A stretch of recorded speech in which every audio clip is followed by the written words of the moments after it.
તો સુરતના નાસીનગર ડેમોલેશન મામલે હાઈકોર્ટમાં સુનાવણી। ગુજરાત હાઈકોર્ટે ફરી એક વખત તંત્રની કામગીરી સામે સખત નારાજગી વ્યક્ત કરી છે। બેઘર થયેલા લોકોના પુનર્વસન મામલે નારાજગી વ્યક્ત કરી છે। AWS આવાસમાં જગ્યા આપવામાં આવે તો લોકો કેમ તેનો ખર્ચ ભોગવે? સુરત મનપા દેશમાં સૌથી વધુ આર્થિક રીતે સક્ષમ મનપા છે। જવાબદાર અધિકારીઓ પાસેથી કેમ ખર્ચ વસૂલ કરવામાં ન આવે તેવો પણ સવાલ હાઈકોર્ટે કર્યો છે। કોઈપણ અધિકારીએ કરેલા મિસ એડવેન્ચરનો ખર્ચ રાજ્ય કેમ ભોગવે? લોકોના ઘર તમે તોડી નાખ્યા તો તમારે તેમને બીજા ઘર આપવા પડે। બેઘર થયેલા લોકો કોઈપણ અરજી કરીને 100 રૂપિયા પણ શા માટે ખર્ચે? મનપા કમિશનરની કામગીરી સામે ફરી એક વખત હાઈકોર્ટે સવાલો ઉઠાવ્યા છે અને હજુ પણ આવા અધિકારીઓ શા માટે યથાવત છે? જુનિયર અધિકારીઓ સસ્પેન્ડ થાય તો સિનિયર અધિકારીઓને સ્પેશિયલ ટ્રીટમેન્ટ શા માટે આપવામાં આવે છે?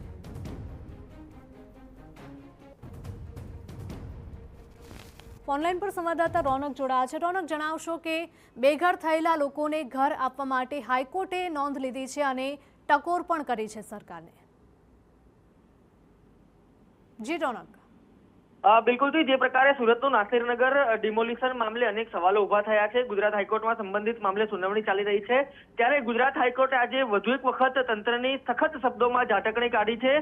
તેનું કારણ મુખ્ય એ છે કે જે બેઘર થયેલા લોકો છે તેમના પુનર્વસનને લઈને જ્યારે એક પ્રપોઝલ આપવામાં આવ્યું ત્યારે તંત્ર તરફથી વાત કરવામાં આવી કે બેઘર થયેલા લોકોને AWS આવાસમાં જે મકાનો છે તે ફાળવણી કરવા માટેની જે એક યોજના છે તે તૈયાર કરવામાં આવી રહી છે અને તેને માટે જ જે કેટલાક ખર્ચ છે, જે પ્રાથમિક અરજી માટેનો ખર્ચ છે તે તેમની પાસેથી લેવામાં આવશે। આ વાત સાંભળતાની સાથે ગુજરાત હાઈકોર્ટ દ્વારા સખત નારાજગી છે તે વ્યક્ત કરવામાં આવી હતી અને કહેવામાં આવ્યું છે કે જે બેઘર થયેલા લોકો છે તેમને કોઈ પણ પ્રકારની નોટિસ આપ્યા વગર અને પૂર્વ આયોજિત રીતે ડિમોલિશન કરવામાં આવ્યું છે તો તે 100 રૂપિયા પણ આ સંબંધિત મામલે કેમ કરશે? બીજી તરફ સુરત મનપા કમિશનરની જે કાર્યવાહી છે તેમની સામે પણ ગંભીર આક્ષેપો છે તે કરવામાં આવ્યા છે। ન માત્ર એટલું પરંતુ હજુ સુધી પણ મનપા કમિશનરને કેમ યથાવત રાખવામાં આવ્યા છે તેને લઈને પણ ગુજરાત હાઈકોર્ટ દ્વારા સખત શબ્દોમાં નારાજગી છે તે વ્યક્ત કરવામાં આવી છે।